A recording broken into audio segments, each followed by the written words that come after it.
नमस्कार दर्शकों, मैं संजना विजन आईएएस की तरफ से आप सभी का एक बार फिर से स्वागत करती हूँ विजन संवाद के आज के सेशन में। आज की हमारी चर्चा का विषय रहेगा क्रिटिकल मिनरल्स और हमारे सभी सवालों के जवाब देने के लिए हमारे साथ उपस्थित हैं विजन आईएएस के एक्सपर्ट फैकल्टी जितेंद्र सर। बहुत बहुत स्वागत है सर आपका। Thank you ma'am. Good economics is equal to good politics. किसी भी डेमोक्रेसी की स्टेबिलिटी के लिए बहुत ज़रूरी होती है उसकी इकोनॉमिक स्टेबिलिटी, और इकोनॉमिक स्टेबिलिटी का एक बहुत ही महत्वपूर्ण पहलू होता है रिसोर्सेज एंड मिनरल्स। इसी के चलते क्रिटिकल मिनरल्स आजकल बहुत चर्चा में रहते हैं, इसीलिए हम आज के सेशन में इसी विषय पर चर्चा करेंगे। तो सर, पहला सवाल मेरा यही रहेगा कि क्रिटिकल मिनरल्स होते क्या हैं और इनको क्रिटिकल क्यों बोलते हैं? अगर हम क्रिटिकल मिनरल की बात करें तो इनकी एक सर्वमान्य परिभाषा देना संभव नहीं है, परंतु अगर हम फिर भी प्रयास करें तो क्रिटिकल मिनरल के बारे में ये जान सकते हैं कि क्रिटिकल मिनरल वो होते हैं जो किसी भी देश के आर्थिक विकास एंड उसकी राष्ट्रीय सुरक्षा के लिए इंपॉर्टेंट होते हैं। साथ ही साथ इन क्रिटिकल मिनरल की जो एक आपूर्ति श्रृंखला रहती है उसमें व्यवधान का खतरा हमेशा बना रहता है, इसीलिए बोला जाता है कि क्रिटिकलिटी इनकी होती है। ठीक है, अगर हम लोग थोड़ी क्रोनोलॉजी की बात करें तो 2011 में जो उस टाइम योजना आयोग था, अभी नीति आयोग उसको बोला जाता है, उसने क्रिटिकल मिनरल की एक लिस्ट बनाई थी जो कि भारत के आर्थिक विकास के लिए महत्वपूर्ण हो सकती है। ठीक है, अगर हाल ही में हम लोग देखते हैं तो मिनिस्ट्री ऑफ माइन जो है भारत सरकार का, खान मंत्रालय, उसने 30 क्रिटिकल मिनरल की एक सूची जारी करी है जो कि भारत के आर्थिक विकास के लिए इंपॉर्टेंट होंगे आने वाले टाइम में। ठीक है, अगर हम लोग एक ट्रस्ट की बात करें कि क्या क्रिटिकल मिनरल है तो उनको बोल सकते हैं कि विटामिन ऑफ मॉडर्न इंडस्ट्रीज, मतलब आधुनिक उद्योग जो भी है उनके विटामिन की तरह ये काम करेंगे आने वाले टाइम में। सर, आपने यहाँ पे एक टर्म यूज़ किया, विटामिन ऑफ मॉडर्न इंडस्ट्रीज। ये क्रिटिकल मिनरल्स को हम विटामिन ऑफ मॉडर्न इंडस्ट्री क्यों कह रहे हैं, इसको थोड़ा एक्सप्लेन कीजिए प्लीज। जैसे कि हम लोग जानते हैं कि विटामिन जो होते हैं वो ह्यूमन बॉडी के लिए कितना इंपॉर्टेंट होते हैं। ठीक है, तो ऐसे ही जो क्रिटिकल मिनरल्स हैं वो जो आने वाली मॉडर्न इंडस्ट्रीज़ है, जिनकी मैं बात करूँ, इलेक्ट्रॉनिक्स उद्योग हो गया, दूरसंचार उद्योग हो गया, परिवहन उद्योग हो गया, ठीक है, एरोस्पेस इंडस्ट्रीज होगी, इन सब इंडस्ट्रीज के लिए आगे जो भी डेवलपमेंट होने वाला है वो क्रिटिकल मिनरल के ऊपर डिपेंड होने वाला है। इसलिए इनको बोला जाता है कि they are vitamin of modern industries. Sir, ये तो समझ आ गया कि इनको विटामिन ऑफ मॉडर्न इंडस्ट्री क्यों बोलते हैं। अब इस पहलू पर चर्चा करते हैं कि इनका स्ट्रैटेजिक सिग्निफिकेंस या स्ट्रैटेजिक इम्पोर्टेंस क्या है इंडिया की इकोनॉमी के लिए या ओवरऑल। जी, अगर जैसे हमने क्रिटिकल मिनरल्स की बात करी अभी, अगर हम लोग पॉइंट वाइज बात करें कि इनका इंपॉर्टेंस क्या है, ओवरऑल इंडिया के लिए इंपॉर्टेंस देखते हैं कि इंडिया के लिए क्या इंपॉर्टेंस है। तो फर्स्ट अगर मैं इंपॉर्टेंस की बात करूं तो क्रिटिकल मिनरल्स जो हैं वो देश की आर्थिक समृद्धि, इकोनॉमिक ग्रोथ के लिए बहुत ज़रूरी होंगे। ठीक है, अगर इनकी उपलब्धता भारत में होगी तो भारत इस क्षेत्र में आत्मनिर्भर होगा तो भारत की आर्थिक समृद्धि होगी, और आर्थिक समृद्धि होगी तो भारत के लोगों का आर्थिक विकास होगा। ठीक है, तो और जैसे मैं बात करूं कि जो मॉडर्न इंडस्ट्रीज जो डेवलप हो रही है आजकल की, जैसे मैंने आपको एग्जांपल्स बताया, दूरसंचार हो गया, परिवहन हो गया, अभी हम लोग जैसे ईवी पे शिफ्ट हो रहे हैं, इलेक्ट्रॉनिक्स व्हीकल्स पे, इलेक्ट्रिक व्हीकल्स पे। ठीक है, तो वहाँ पे जो लिथियम आयन है, लिथियम आयन बैटरी यूज में होती है, और लिथियम जो है एक क्रिटिकल मिनरल है। ठीक है, तो जितनी भी मॉडर्न इंडस्ट्री डेवलप होगी वो सारे आर्थिक विकास के लिए बहुत ज़रूरी होगी। ठीक है, इसलिए क्रिटिकल मिनरल का पहला इंपॉर्टेंस हो गया कि आर्थिक विकास के लिए बहुत ज़्यादा इंपॉर्टेंट है। दूसरे की अगर हम लोग बात करें तो जैसे कि अभी पूरा विश्व जो है एक जलवायु परिवर्तन की चुनौती से जूझ रहा है। ठीक है, तो जलवायु अनुकूल प्रौद्योगिकियों का विकास जरूरी है आने वाले टाइम के लिए। तो जो क्रिटिकल मिनरल्स जो होंगे वो जलवायु अनुकूल प्रौद्योगिकियों के विकास में काफ़ी महत्वपूर्ण भूमिका निभाएंगे।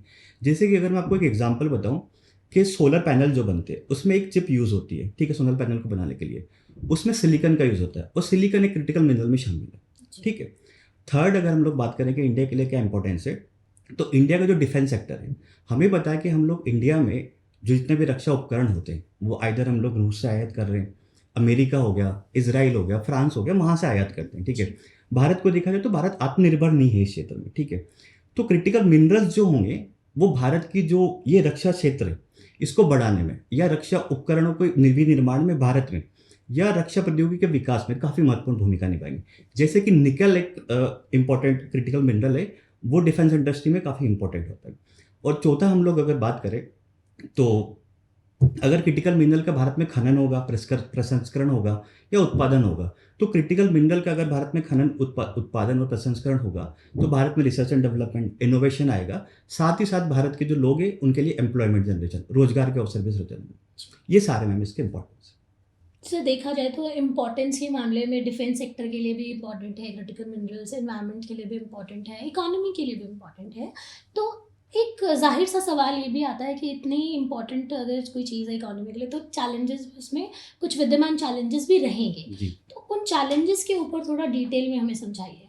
जी मैम, जैसा कि हमने देखा कि लाभ काफ़ी ज़्यादा हैं इसके क्रिटिकल मिनरल्स के, बट भारत के सामने काफ़ी सारी चुनौतियाँ भी हैं। जी। अगर हम लोग चुनौतियों की बात करें तो पहली चुनौती भारत के पास ये है कि भारत की आयात निर्भरता है। जी। अगर हम बात करें आयात निर्भरता क्या होता है कि भारत का जो स्थानीय स्तर पे क्रिटिकल मिनरल का खनन, प्रसंस्करण और उत्पादन बहुत कम होता है। जी। ठीक है, तो भारत क्या करता है, दूसरे देशों से इंपोर्ट करता है, और इंपोर्ट करता है तो हो सकता है उसमें कभी व्यवधान आ जाए, सामने वाला कंट्री आपको मिनरल देने के लिए मना कर सकता है। जी। ठीक है, तो भारत की इंपोर्ट डिपेंडेंसी है इसकी। ठीक है, दूसरा अगर हम लोग बात करें तो दूसरा वाला जो पॉइंट है वो पहले वाले से रिलेटेड है, आपूर्ति श्रृंखला संबंधित चुनौतियाँ।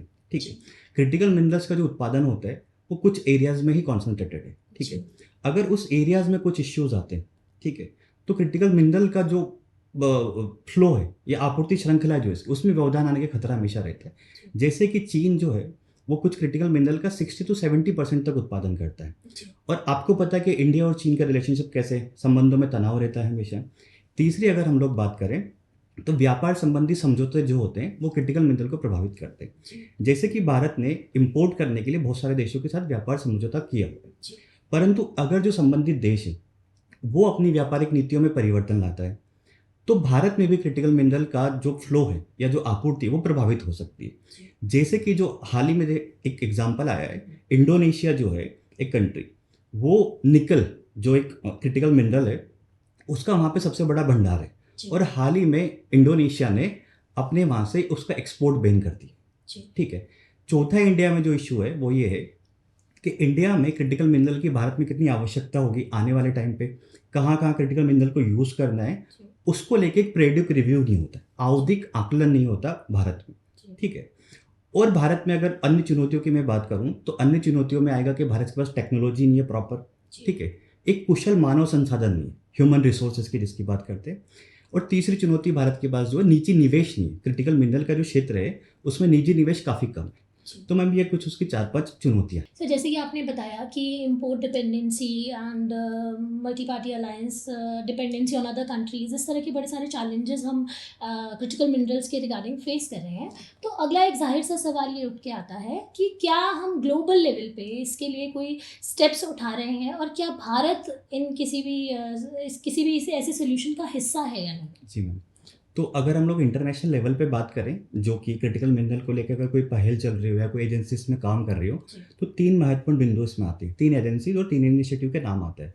तो फर्स्ट इनिशिएटिव की अगर मैं आपको बात करूं तो फर्स्ट इनिशिएटिव जो आता है वो है एनर्जी रिसोर्स गवर्नेंस इनिशिएटिव, जो कि अमेरिका के नेतृत्व में चल रहा है। ठीक है, इस इनिशिएटिव का उद्देश्य जो है वो उद्देश्य ये है कि जो आपूर्ति श्रृंखला है क्रिटिकल मिनरल्स की उसको सुरक्षित बनाना है और उसको लचीलापूर्ण बनाना है। अगर वो कोई उस पर व्यवधान आता है तो लचीलापूर्ण अगर होगा तो उस व्यवधान को झेल पाएगा, उस जोखिम को झेल पाएगा। ठीक है, भारत भी इस पहल में रुचि दिखा रहा है। अभी भारत इसका पार्ट नहीं है, परंतु भारत ने हाल ही में इस पहल में रुचि दिखाई है। ठीक है, दूसरी अगर मैं बात करूं तो अंतर्राष्ट्रीय ऊर्जा एजेंसी, इंटरनेशनल एनर्जी एजेंसी जो है वो इस क्षेत्र में काम कर रही है। ठीक है, वो समय समय पे क्रिटिकल मिनरल्स को लेके, क्रिटिकल मिनरल्स कौन से क्रिटिकल मिनरल इंपॉर्टेंट है, कौन से आने वाले टाइम पे इंपॉर्टेंट होंगे और कैसे उनके यूजेस किया जा सकता है, उसको लेके टाइम टू टाइम सिफारिश करती रहती है। ठीक, अगर थर्ड पहल की हम लोग बात करें, थर्ड एजेंसी की बात करें जो क्षेत्र में काम कर रही है, वो है international seabed authority. International seabed authority जो है वो क्या करती है कि जो गहरे समुद्र होते हैं वहाँ पे पॉली मेटालिक न्यूडल्स जो होते हैं उनके विनियमन को देखता है। अगर कोई देश वहाँ पे खनन करना चाह रहा है तो उसको लाइसेंस प्रदान करता है। जैसे कि हाल ही में पिछले 2-3 सालों में भारत को दक्षिणी हिंद महासागर जो है वहाँ पे इन खनिजों के खनन के लिए लाइसेंस प्राप्त हुआ। ठीक है, ये भारत मैम 3 जो है स्टेप्स चल रहे हैं वर्ल्ड लेवल पे देखा जाए। सर ये तो बात रही इंटरनेशनल लेवल पे जो स्टेप्स उठाए जा रहे हैं, क्या भारत भी इस दिशा में कोई स्टेप्स उठा रहा है? जी मैम, भारत ने देखिए अभी जो हमने देखा कि खान मंत्रालय ने हाल ही में सूची जारी करी है, तो भारत क्रिटिकल मिनरल का इंपॉर्टेंस समझ चुका है और वो अपने लेवल पे भी प्रयास कर रहा है। अगर मैं फर्स्ट स्टेप की बात करूँ तो भारत ने हाल ही में इंडिया और ऑस्ट्रेलिया दोनों ने मिलकर एक रणनीतिक समझौता किया है, और उस समझौते का मकसद ये है कि आने वाले टाइम पे जो क्रिटिकल मिनरल है उस एरिया में अगर हमें इन्वेस्टमेंट करना होगा तो दोनों देश मिलकर करेंगे। जैसे कि हमने देखा कि क्रिटिकल मिनरल के क्षेत्र में जो इन्वेस्टमेंट की वो चुनौती है, तो दोनों देश मिलके उसको समाधान करना चाह रहे हैं। जी दूसरी पहल की अगर हम लोग बात करेंगे तो MSP उसको बोला जाता है, मिनरल सिक्योरिटी पार्टनरशिप। जी मिनरल सिक्योरिटी पार्टनरशिप मतलब खनिज सुरक्षा साझेदारी। जी ये अमेरिका के नेतृत्व में एक पहल चल रही है, लगभग 14-15 जो देश है वो इसके साझेदार है, और भारत भी इस पहल का भागीदार है। इस पहल का उद्देश्य ये है कि क्रिटिकल मिनरल की जो आपूर्ति श्रृंखला है उसमें सार्वजनिक और निजी निवेश, मतलब पब्लिक और प्राइवेट इन्वेस्टमेंट को बढ़ाना है, और भारत भी इस पहल का हिस्सा बन चुका है।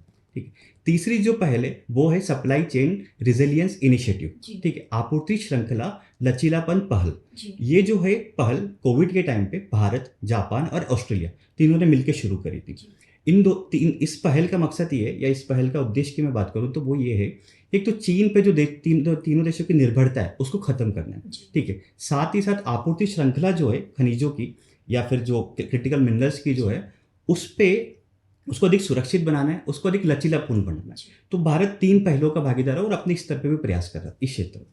तो देखा जाए तो हम ऑस्ट्रेलिया, जापान जैसी कंट्रीज़ के साथ मिलके बहुत सारे स्टेप्स उठा रहे हैं। साथ में कुछ एजेंसीज़ भी हैं जो इंटरनेशनल लेवल पे इस डायरेक्शन में काम कर रहे हैं। तो क्या भारत में भी कोई ऐसी एजेंसी का गठन हुआ है जो इस डायरेक्शन में कोई काम कर रही हो या कोई पहल कर रही हो? जी जी एक एजेंसी है जो भारत ने डेडिकेटेड बनाई है, उसका नाम है काबिल, जी खनिज विदेश इंडिया लिमिटेड उसका नाम है। जी इस एजेंसी का मुख्य काम ये है कि विदेशों के साथ संबंध स्थापित करना और भारत के लिए क्रिटिकल मिनरल की आपूर्ति सुनिश्चित करना। जी साथ ही साथ में ये एजेंसी है दूसरे देशों में जो माइंस होती है उनको भी लीज पे लेती है, और वहाँ के जो मिनरल्स निकलते हैं उनको इंडिया में आपूर्ति सुनिश्चित करती है। तो भारत की अगर कोई डेडिकेटेड एजेंसी की हम लोग बात करें तो शॉर्ट फॉर्म में उसको काबिल बोला जाता है। ये एजेंसी काम कर रही है भारत के क्षेत्र में। सर, हमने लगभग हर पहलू पे बात कर ली। हमने क्रिटिकल मिनरल्स का मतलब समझ लिया, उसके चैलेंजेस, उससे जुड़े हुए जो भी पहल की जा रही है नेशनल या इंटरनेशनल लेवल पे, सारी चीज़ें हमने समझ ली। अब एक ज़ाहिर और एक आखिरी सवाल ये आता है कि आप अपने दृष्टिकोण से, अपने एक्सपर्ट ओपिनियन से ये बताइए कि इस डायरेक्शन में भारत को और क्या कदम उठाने चाहिए? जी, अगर इसे इसके इम्पोर्टेंस की हमने सारी बात करी तो हाल ही में एक रिसेंट स्टेप लिया है गवर्नमेंट ऑफ इंडिया ने। जी अभी 11-12 तारीख की बात है कि केंद्रीय कैबिनेट जो है जी उन्होंने lithium, niobium and rare earth metal जी इनके लिए रॉयल्टी रेट्स जो है वो फिक्स कर दिए। जी रॉयल्टी रेट्स फिक्स करने का मतलब ये हुआ कि अब जो निजी निवेश वहाँ पे होने वाला होगा इनकी माइन से रिलेटेड, उनको ये पता होगा कि हमें कितनी रॉयल्टी गवर्नमेंट ऑफ इंडिया को देनी है, या गवर्नमेंट ऑफ इंडिया की साइड से हमें क्या सहयोग मिलेगा जी इन चीज़ को लेके। ठीक है, परंतु देखा जाए तो अभी भी ये प्रयास काफ़ी कम है क्रिटिकल मिनरल के इंपॉर्टेंस को देखते हुए। जी तो भारत सरकार को, या फिर एक देखा जाए तो काफ़ी सारे प्रयास करने की आवश्यकता है। जी ठीक है, इसमें अगर मैं पहले प्रयास की बात करूं तो क्रिटिकल मिनरल को लेके एक डेडिकेटेड एजेंसी होनी चाहिए, एक उत्कृष्टता केंद्र होना चाहिए राष्ट्रीय स्तर पे, जो देख सके कि क्रिटिकल मिनरल के क्षेत्र में क्या अनुसंधान करना है, क्या रिसर्च करना है, क्या इनोवेशन करना है। जी ठीक है, अगर हम लोग दूसरी बात करें तो भारत सरकार के स्तर पे या फिर एक इंडिया के स्तर पे एक डेडिकेटेड फंड का निर्माण होना चाहिए। अब हम लोगों ने देखा जैसे कि इसमें निवेश की समस्या है, जी तो एक डेडिकेटेड फंड अगर रहेगा तो इसमें अनुसंधान को बढ़ावा मिलेगा और जी निजी क्षेत्र भी इसमें निवेश करने के लिए प्रोत्साहित होगा जी आगे जाके। ठीक है, एक हमने देखा कि पीरियोडिक रिव्यू नहीं होता है, जी तो कोई ऐसी एजेंसी बनाई जाए या कोई ऐसी कमेटी बनाई जाए जो 4-5-6 साल में क्रिटिकल मिनरल की भारत में कितनी आवश्यकता होगी, कितनी नहीं होगी, क्या इंपॉर्टेंस होगा, उन सबको लेकर रिव्यू कर सके। जी ठीक है, एक एजेंसी बनाया। अब हम लोग जैसे देख रहे हैं कि क्रिटिकल मिनरल के क्षेत्र में कोई भी देश जो है वो आत्मनिर्भर नहीं हो सकता, जी तो भारत सरकार को प्रयास करना चाहिए कि वो अन्य देशों या फिर इंटरनेशनल लेवल पे जो भी एजेंसीज है उनके साथ सहयोग और समन्वय करे। जी तो एक प्रयास ये भी किया जा सकता है कि जो हमारा खान मंत्रालय, मिनिस्ट्री ऑफ माइन है, उसमें एक डेडिकेटेड विंग का निर्माण कर दिया जाए। जी वो विंग का काम ये देखना होगा क्रिटिकल मिनरल को भारत में कैसे प्रोत्साहन दिया जाए, कैसे खनन किया जाए, या फिर कैसे उसको इन्वेस्टमेंट उसमें बढ़ावा दिया जाए। एक डेडिकेटेड विंग अगर होगी तो। साथ ही साथ जैसे कि मैं आपको एक एग्जांपल बताता हूँ, जापान जो देश है, जी जापान में क्रिटिकल मिनरल का प्रोडक्शन उतना होता नहीं है, जी परंतु जापान उनकी रिसाइकलिंग करके क्रिटिकल मिनरल का अपने वहाँ पे अपनी आवश्यकताओं की पूर्ति कर लेता है। तो हमें भी इस दिशा में प्रयास करना चाहिए कि क्रिटिकल मिनरल का जो है हम लोग वेस्ट से रिसाइकल कर सकें। ठीक है, साथ में क्रिटिकल मिनरल के क्षेत्र में जो है वो निजी इन्वेस्टमेंट को बढ़ावा देना चाहिए, जी निजी क्षेत्र को सरकार को सहूलियतें प्रोवाइड करनी चाहिए। ठीक है, और एक राष्ट्रीय नीति का निर्माण हो सके, एक राष्ट्रीय नीति का निर्माण हो, उस नीति में सारी चीज़ें लिखी हों, जी क्रिटिकल मिनरल को क्षेत्र में हम लोग कैसे बढ़ावा देंगे, कैसी योजनाएं आएंगी आगे जाके, अगर भारत सरकार कुछ इनिशिएटिव लेने वाली तो वो सारी चीज़ें उसमें लियो। तो एक राष्ट्रीय नीति का फ्रेमवर्क भी होना चाहिए। ये सारी चीज़ें भारत सरकार के स्तर पे या फिर भारत में किए जाने की आवश्यकता है क्रिटिकल मिनरल को लेकर। सो यानी कि एक नेशनल लेवल फ्रेमवर्क, जी फाइनेंसेस के ऊपर फोकस, रिसर्च एंड डेवलपमेंट के ऊपर भी हमें अभी फोकस करने की जी ज़रूरत जी है। ठीक है सर, सारे हमारे सवालों का जवाब आपने बहुत ही तसल्ली से, बहुत ही डिटेल्ड मैनर में दिया, उसके लिए बहुत बहुत शुक्रिया। थैंक आशा यू करती हूँ आपको भी आपके सभी सवालों के जवाब मिल गए होंगे। ऐसे ही इंटरेस्टिंग टॉपिक्स के ऊपर डिटेल्ड डिस्कशंस के लिए हमारे साथ बने रहिएगा। मिलते हैं विजन संवाद के अगले एपिसोड में, तब तक के लिए धन्यवाद।